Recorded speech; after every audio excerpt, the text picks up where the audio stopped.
নমস্কার, চলছে চলবে রণজিৎ, আপনাদের সবাইকে স্বাগত। আশা করি সবাই ভালো আছেন। দেখুন, এবিপির সুমন দে এবং রাজনৈতিক বিশ্লেষক বিশ্বনাথ চক্রবর্তী লাগাতার যেভাবে কেন্দ্র এবং রাজ্যকে অর্থাৎ তৃণমূল এবং বিজেপিকে চাঁচাছোলা ভাষায় আক্রমণ করছে, এই সুযোগটা যদি সিপিআইএম কাজে না লাগায় বা বামেরা কাজে না লাগায় তাহলে তাদের ব্যর্থতা। কিন্তু অনেকেই আপনারা একটা বদ্ধমূল ধারণা নিয়ে রয়েছেন যে বিজেপিকেই টানছে এই সুমন বা বিশ্বনাথ চক্রবর্তীরা। একটু বক্তব্যটা মনোযোগ দিয়ে শুনুন, তারপর দু চার কথা বলি।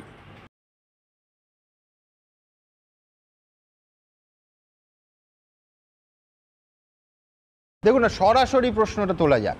সেটা হচ্ছে কেন্দ্রের হতে পারে বা রাজ্যের, জাতীয় হতে পারে বা রাজ্যের। এই কমিশনগুলোর যদি সদস্যদের নিরপেক্ষতা প্রশ্নের ঊর্ধ্বে না উঠতে পারে, তাহলে এই কমিশন যা বলবে তা নিয়ে বিশ্বাসযোগ্যতার সমস্যা হবে। সোজা কথা, দুটো উদাহরণ রাখি। এই সদস্যদের যদি স্পষ্ট রাজনৈতিক দল বা কোনো সরকারের প্রতি আনুগত্য থাকে, তাহলে নিরপেক্ষ হিসেবে তাদের সম্মান কি করে দেয়া যাবে? একটা ছোট্ট উদাহরণ রাখি। রেখা শর্মা এ রাজ্যে সন্দেশখালিতে তৃণমূল সরকারের ভূমিকার একেবারে তীব্র সমালোচনা করলেন। বললেন যে পশ্চিমবঙ্গে রাষ্ট্রপতি শাসন জারি করা ছাড়া অন্য কোনো উপায় নেই। সন্দেশখালির পর তার কয়েক মাস পর ডিসেম্বর 2024-এ যদি হরিয়ানা থেকে তাকে বিজেপি সাংসদ করা হয়, তাহলে সেই কমিশনের কোনো বিশ্বাসযোগ্যতা থাকে?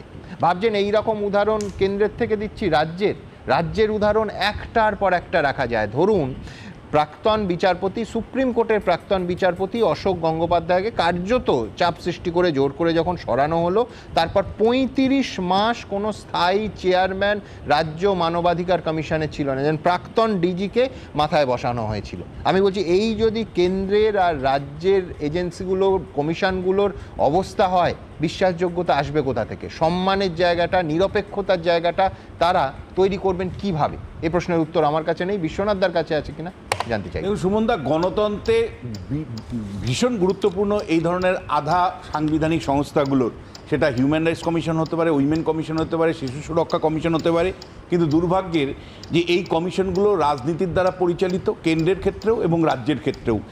এগুলোর সদস্য যারা হন তারা শাসক দলের একদম ঘনিষ্ঠ হন। সেটা পশ্চিমবাংলার ক্ষেত্রেও যেটা প্রযোজ্য, সেটা কেন্দ্রের ক্ষেত্রেও প্রযোজ্য। ফলে এই কমিশনগুলো কিন্তু স্বাধীন সত্তা বলে কিছু নেই। শাসক দলের মানে ধৈর্যা হিসাবে তারা কাজ করে, শাসক দলের মুখপাত্র হিসাবে এরা কাজ করে। আপনি প্রশ্ন তুলবেন যে কেন্দ্রের এত তৎপরতা পশ্চিমবাংলার কমিশনগুলোতে কেন? তা আমি তো একই উল্টো দিক থেকে প্রশ্ন করব, রাজ্যের মানবাধিকার কমিশন কোথায়? রাজ্যের মহিলা কমিশন কোথায়? রাজ্যের শিশু সুরক্ষা কমিশন কোথায়? ফলে প্রশ্নটা ওই একই জায়গায় ঘুরছে যে এরা শাসক দলের একটা অংশ হিসাবে কিন্তু কাজ করছে। দেখুন সুমনদা, যেভাবে মানুষ ঘরছাড়া হয়েছে, জমি বাড়ি সর্বস্ব লুট হয়েছে, মানে স্বাধীনতার সময় একবার মানুষ দেখেছিল যে কিভাবে অন্য দেশ থেকে, অন্য জায়গা থেকে পালিয়ে আসতে হয়েছে নিজের প্রাণ বাঁচানোর জন্য। আবার আমার স্বাধীনতার পরে আবার এই পশ্চিমবাংলাতে এই হিন্দুদেরকে আবার মানে মুর্শিদাবাদ ছেড়ে মালদায় আশ্রয় নিতে হয়েছে, পাশের রাজ্য ঝাড়খণ্ডে আশ্রয় নিতে হয়েছে। এটা লজ্জার। আমি এই দুরবস্থা দুদিক থেকে দেখছি। দেখুন, এক তো হিংসার সময় মানে একের পর এক উস্কানির যে অভিযোগটা তৃণমূল কংগ্রেস থেকে তুলছে, আমি প্রশ্ন তুলতে চাই ধুলিয়ানে 8ই এপ্রিল যখন পুরসভার চেয়ারম্যান তিনি যখন উস্কানির মন্তব্য করেছিলেন এবং উস্কে দিয়েছিলেন, তারপরে তার বিরুদ্ধে কেন ব্যবস্থা নেওয়া হয়নি? এবং আজকে আপনারা অন্য মানে বহিরাগতের কথা বলছেন, আপনার দলের মধ্যেই তো এই ধরনের উস্কানির অভিযোগ সরাসরি উঠেছে। তাহলে তৃণমূল কংগ্রেস কেন ওই ধুলিয়ান পুরসভা চেয়ারম্যানের বিরুদ্ধে ব্যবস্থা নিতে পারেনি? একদিকে তো এই মানে মানুষকে আক্রান্ত করা হলো পরিষ্কার করে, তারপরে তারা প্রাণের ভয়ে ভিন্ন জেলায় বা ভিন্ন রাজ্যে চলে গেল। সেই ত্রাণ শিবিরে মিনিমাম ব্যবস্থা আপনারা করেননি, তাদেরকে বন্দি দশার মধ্যে রেখে দিয়েছেন এবং সংবাদ মাধ্যমকে ঢুকতে দিচ্ছেন না, ত্রাণ পৌঁছতে দিচ্ছেন না। এবং মুখ্যমন্ত্রী কেন ঘরে বসে আছেন? মুখ্যমন্ত্রীর তো প্রথমে যাওয়া উচিত ছিল ওই ত্রাণ শিবিরে গিয়ে তাদের দুঃখ দুর্দশার অ্যাসেসমেন্ট করার কথা ছিল, তাদের দুঃখ দুর্দশার পাশে থাকার কথা ছিল, কিন্তু মুখ্যমন্ত্রী গেলেন না। অন্যদিকে আমাদের রাজ্যপাল তিনি গেলেন, কিন্তু প্রশ্নটা হচ্ছে রাজ্যপাল কি মানে যে অ্যাসেসমেন্টটা করবেন সেই অনুযায়ী কি তিনি দিল্লিতে রিকমেন্ড করতে পারবেন? পশ্চিমবাংলার যা মুর্শিদাবাদের অবস্থা, একজন রাষ্ট্রবিজ্ঞানের ছাত্র হিসাবে আমি মনে করি 355 নম্বর ধারা অর্থাৎ উপদ্রুত অঞ্চল হিসেবে ঘোষণা করা উচিত যদি মানুষের জীবন প্রাণ রক্ষা করতে হয়।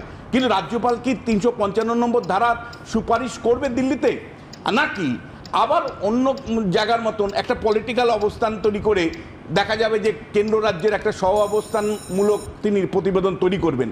ফলে রাজ্যপালের ভূমিকাটাও কিন্তু আমি মনে করি সন্দেহের ঊর্ধ্বে নয়, কারণ এই রাজ্যপাল যতটা মানে শো করে ততটা কিন্তু অ্যাক্টিভভাবে কোনো অ্যাকশন নেন না। ফলে তিনি কলকাতায় এসে সত্যি 355 নম্বর ধারা জারি করার মতন সুপারিশ করবেন কি?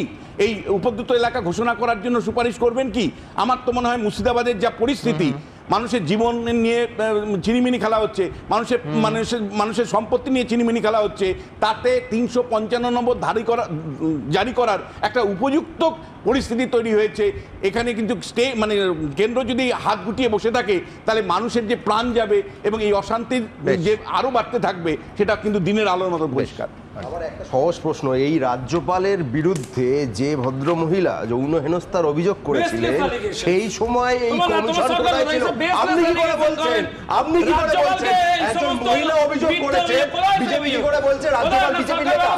রাজ্যপাল কিভাবে নেবে? তখন এই কমিশন বলেছিল দেখুন রাজ্যপালের বিরুদ্ধে অভিযোগ করেছেন একজন মহিলা। দেখুন, এর থেকে স্পষ্ট ভাষায় আর কিভাবে মানুষ বলে? প্রত্যেকটা শব্দ, প্রত্যেকটা লাইন যেভাবে উচ্চারিত হয়েছে এই সুমন দে এবং বিশ্বনাথ চক্রবর্তীর কণ্ঠে, সেটা কিন্তু বিজেপিকেও এন্ডোর্স করে না, তৃণমূলকে তো করেই না। এবং তাদের যে অপদার্থতা, তাদের জন্য আজকে অস্থির পরিবেশ, এই পরিবেশগুলো কিন্তু সম্পূর্ণ তৈরি হয়েছে, সেটা চোখে আঙুল দিয়ে দেখিয়ে দিচ্ছে বিশ্বনাথ চক্রবর্তীও, সুমন দেও। তো এই জায়গাটায় যদি সিপিআইএম বা বামেরা তারা তাদের মতো করে কাজে না লাগায়, কারণ তাদের কোনো জায়গায় ব্যর্থতার কথা বলা হয়নি, তাদের সময়ে যখন তারা রাজত্ব করেছে সেই সময়টায় কিন্তু এই রকম ধর্মীয় বিভাজন ছিল না, এই রকম দুর্নীতিতে সম্পূর্ণ সমাজ একেবারে নিমজ্জিত ছিল না, প্রত্যেকটা দপ্তর, সরকারি প্রত্যেকটা বিভাগ দুর্নীতিতে ছেয়ে গেছে। সুতরাং এই জায়গাগুলো সিপিআইএমকে বা বামেদের ভীষণভাবে কাজে লাগানোর প্রয়োজন। এর থেকে আর ভালো সুযোগ আমার মনে হয় পাবে না। যখন বিরোধী আসনে মমতা বন্দ্যোপাধ্যায় ছিল, এই রকম পরিস্থিতি বা এই রকম মিডিয়ার সহযোগিতা যদি পেত, দেখুন মিডিয়া তো আর দয়া করছে না, মিডিয়া যেটা একেবারে সাদা চোখে দেখছে, যেটা সত্য দিনের আলোর মতো পরিষ্কার, সেটাই জনসমক্ষে তুলে ধরছে। একেবারে গণতন্ত্রের চতুর্থ স্তম্ভ হিসাবে, সমাজের দর্পণ হিসাবে যেটা তাদের ভূমিকা নেওয়া উচিত সেটাই নিচ্ছে।